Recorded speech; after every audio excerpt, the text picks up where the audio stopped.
네, 5번째 유형의 우리 2번째 이야기. 100점 못 맞을 것 같아요 하는 친구들 중에 부모님의 기대에 부응하기 위해서 100점에 대한 강박이 생긴 우리 아이들에 대한 이야기를 해보려고 합니다.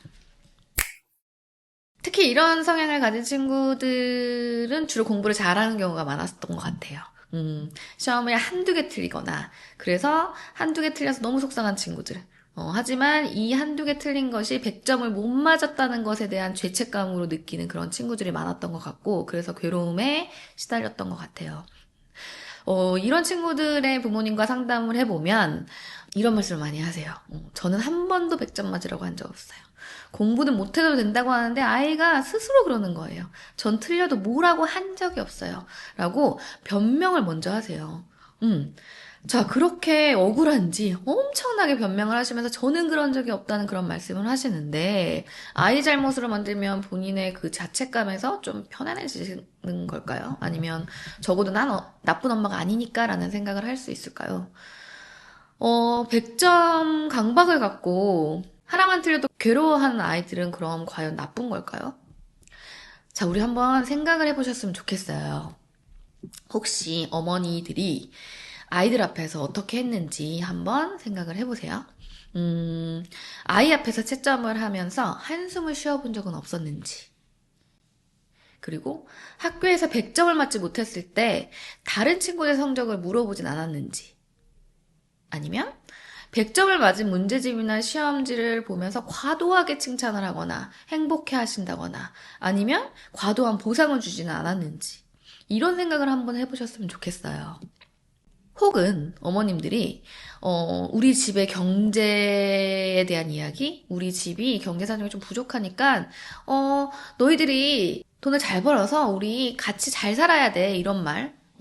이 경제적인 부담을 아이들한테 전가시킨 적은 없었는지, 너의 성공이 우리 가족을 행복하게 만드는 거야 라는 이런 이야기를 한 적은 없었는지, 아니면 엄마 아빠의 꿈은 너가 성공해서 우리 모두가 부자가 되는 거야 라는 말을 한 적은 없었는지.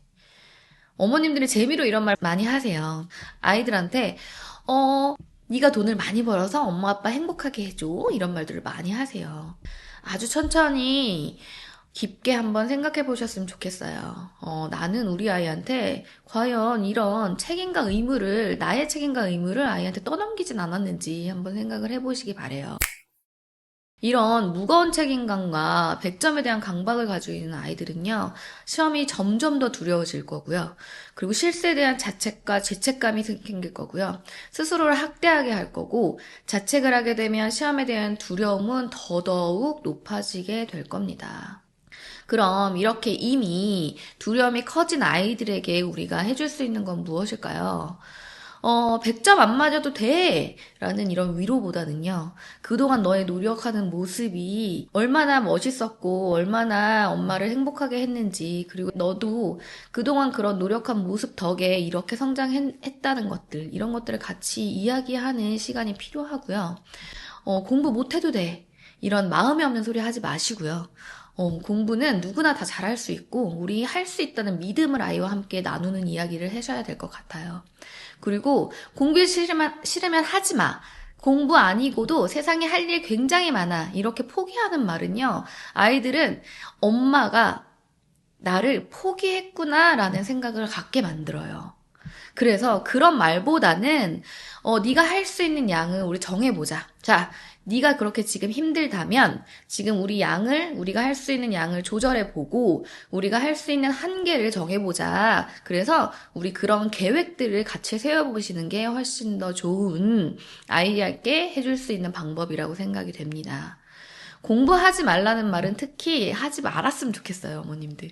부모님들이 공부를 잘하면 얼마나 좋아하시는지 아이들은 분명히 다 알고 있습니다. 그런데 엄마가 나한테 공부를 하지 말라고, 공부 다 필요 없다고, 포기한다고 라는 말은 나를 포기한다는 말과 동일시돼서 아이들이 들릴 거예요. 특히 공부를 잘하던 아이들은요, 이런 칭찬이 아닌 포기의 말을 들으면 더더욱 큰 두려움이 밀려올 거고, 그동안 받았던 칭찬에 그 배의 두려움이 다가온다고 생각을 해주시면 될 것 같습니다. 아이를 위로한다고 생각하는 그런 많은 말들이 아이에게 상처가 됐을 수도 있다는 생각을 한 번이라도 해보셨으면 좋겠고, 아이와 진심으로 한번 이야기를 해보시길 바래요. 엄마 아빠의 경험과 생각만으로 앞으로 살아갈 길에 대한 설교 말고 아이와 아이의 세대, 아이의 시대에 지금 맞는 아이가 지금 어떻게 살고 있는지 궁금해하는 마음으로 아이들과 아이가 왜 그런 두려움을 갖고 있는지 솔직하게 얘기할 수 있는 시간을 꼭 가져보시고 아이들에게 진짜 궁금한 마음, 아이들이 진짜 행복했으면 하는 마음을 함께 전달하는 그런 시간들을 많이 가지신다면 아이가 가지고 있는 두려움도 부모님한테 말씀드릴 수 있을 것이고요. 그러면 그 두려움을 같이 해결할 수 있는 방법도 찾을 수 있을 거라고 생각이 됩니다. 우리 이렇게 강의를 마무리하겠는데요. 5가지 유형으로 아이들을 이렇게 둘러보았어요. 하지만 우리 아이는, 이런 성향도 있고, 이런 성향도 있고, 그러실 거예요. 그래서, 이 시간은, 우리 아이가, 이렇게 생각할 수도 있겠구나. 내가 한 말이 우리 아이한테 이런 영향이 있을 수도 있었구나. 그리고 우리 아이가 이런 성향이라면, 이렇게 다가가는 게 훨씬 더 좋겠구나. 라는 것들을 부모님들이 조금 아셨으면 좋겠어서 준비된 강의입니다. 그래서 우리 아이와 진짜 진솔한 이야기, 아이가 진짜 뭘 힘들어하는지 궁금해해서 질문하는 것들에 대해서는 아이들이 분명히 대답해 줄 거예요. 그렇기 때문에 어머님들이 이런 꿍꿍이 있잖아요. 이렇게 질문해서 공부를 하게 만들어야지. 이런 꿍꿍이 말고 진짜 얘가 왜 이렇게 두려워할까? 공부가 진짜 싫은 걸까? 진짜 이 아이의 속마음은 무엇일까를 한번 깊이 이야기할 수 있는 그런 시간이 됐으면 좋겠어요. 네. 이 강의를 통해서 아이들과 꼭 깊은 대화를 나누시길 바라고요. 네, 다음 강의에서 또 만나 뵙겠습니다. 감사합니다.